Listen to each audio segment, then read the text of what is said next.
Speaker, indeed, there is an emergency that Alberta and this country and the planet is facing, and it's called climate change. So I haven't noticed the members that brought forward this debate mentioning that at all, which is part of the struggle that Alberta has in producing a profitable product. And as much as they like to malign the current Premier of Alberta, she has taken great measures to address that at the same time as trying to develop an economy, a resource economy.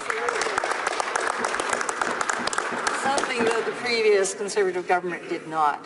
So there's a lot of catching up to do. So one of the arguments given for the reason for the emergency debate and the crisis being faced in Alberta is the widening price differential.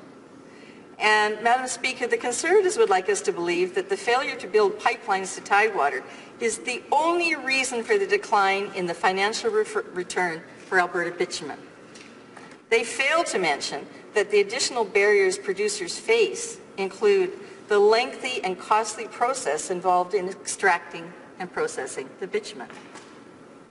And in fact, the bitumen must first be upgraded and then refined before it can be used as gasoline or jet fuel. And that accounts for a good part of the discount. Other suppliers, such as fracked oil in the United States, do not face these hurdles.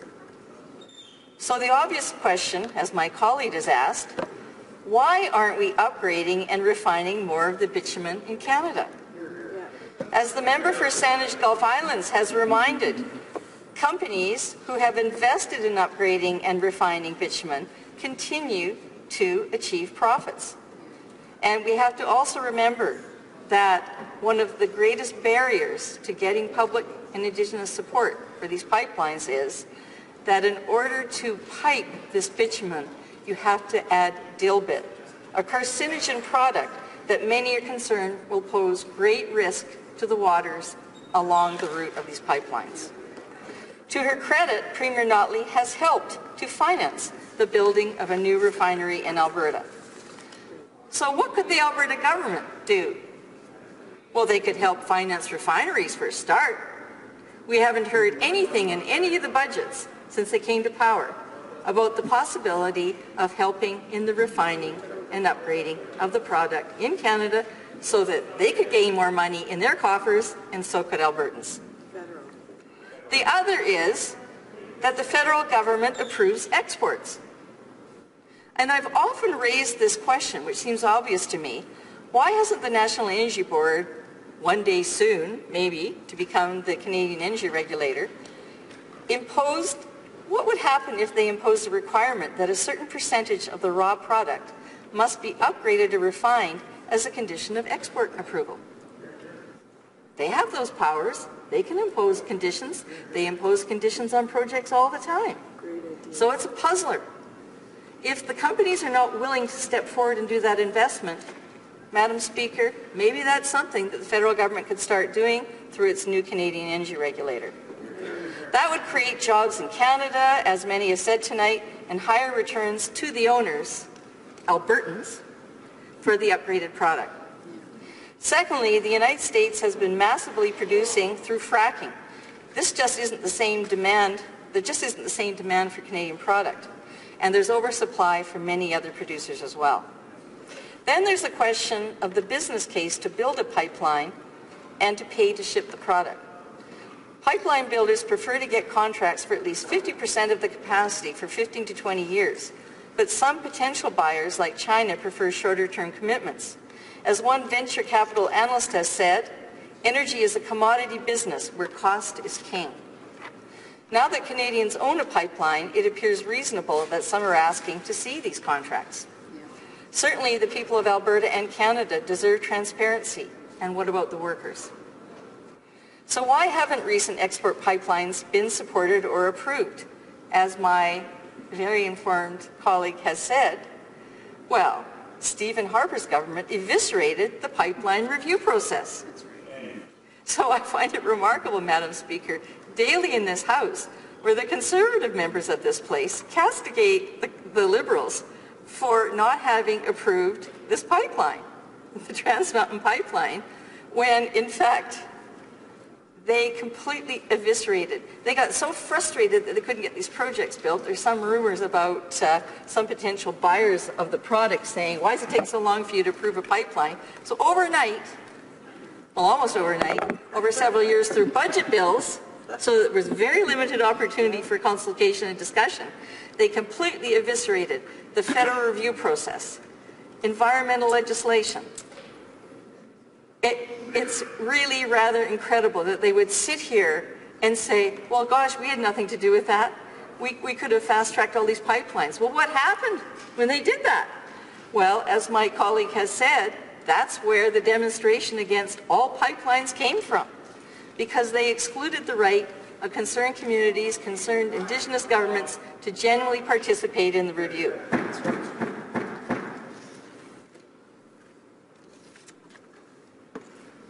So when the Gateway Pipeline was turned down, former Prime Minister Stephen Harper turned to a consultant, Mr. Douglas Aford, and he said, well, what do we have to do in order to get these projects built? So Mr. Aford met with all the First Nations, carefully examined what the issues were. How do we get these Western energy projects built? Well, he recommended 4 things. Sustained engagements with Aboriginal communities to build effective relationships. 2, that Aboriginal communities view natural resource development as linked to a broader reconciliation agenda. 3, that support would only come to natural resource development if they are undertaken in environmentally sustainable ways. And 4th, those projects would contribute to improving the socioeconomic conditions of Aboriginal communities. In his words, in quotes, progress requires leadership, commitment, and action by governments, Aboriginal communities, and industry in collaboration. Well, what did the Harper government do?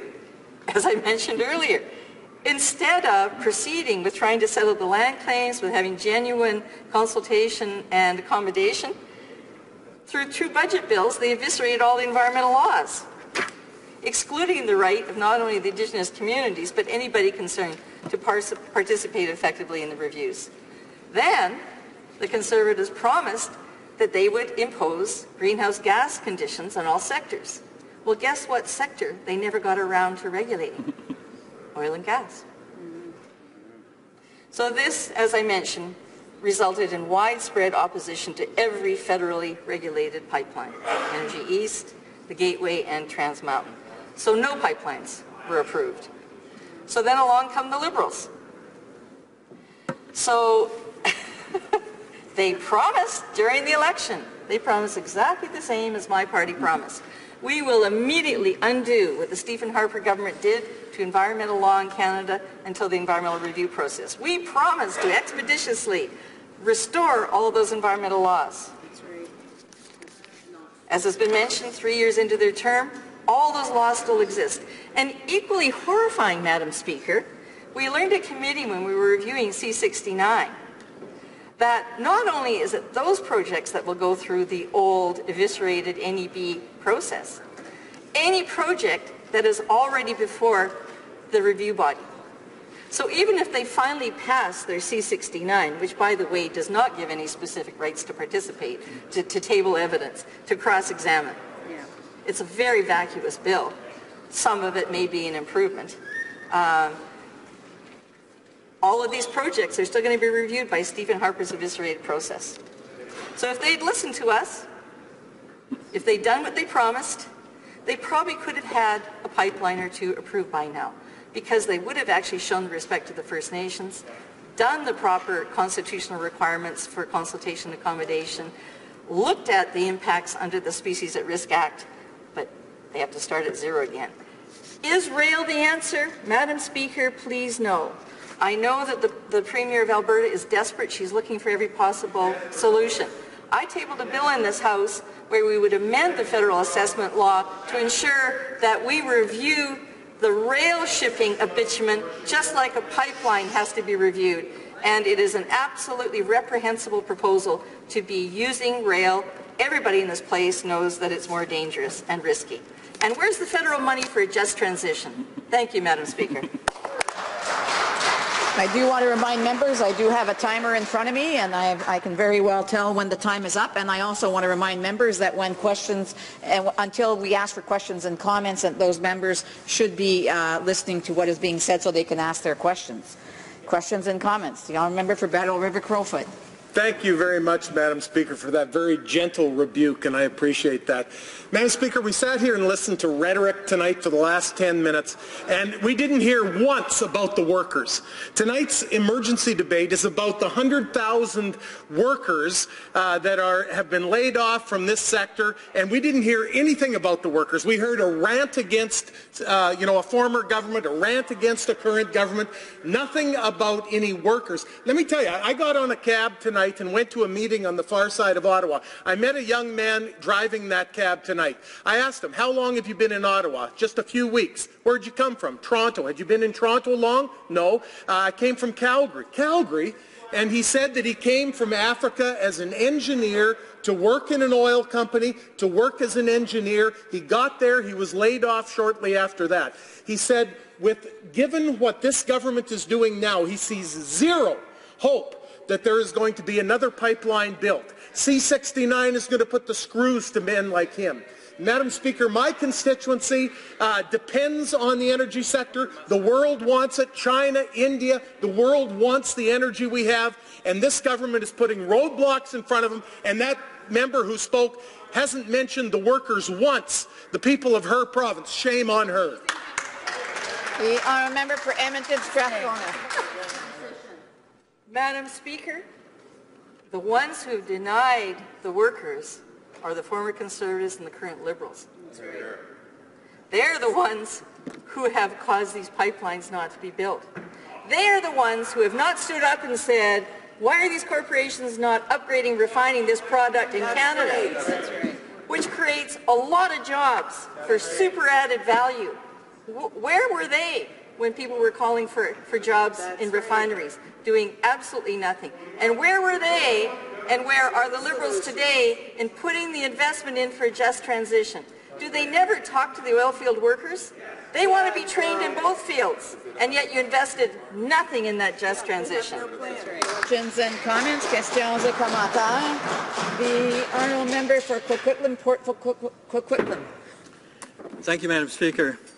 The honourable member asked in her speech, why don't we upgrade our product instead of shipping it as diluted bitumen?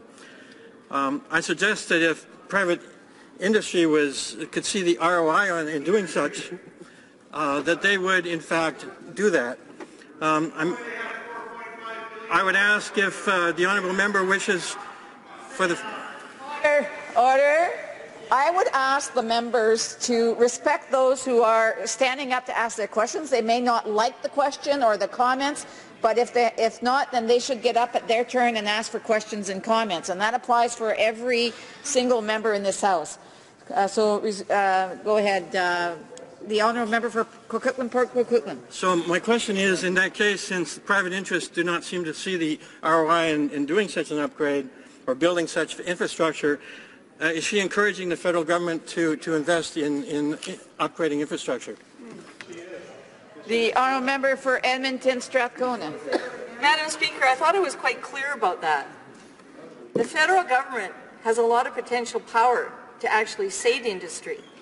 You're taking a resource that is owned by the people of Alberta, and you're choosing not to refine or upgrade it, which would create a lot more employment for the people of Canada. That's right. So, no, the only answer isn't, what are the Liberals going to do? Buy every pipeline, buy every upgrader, buy the bitumen mines?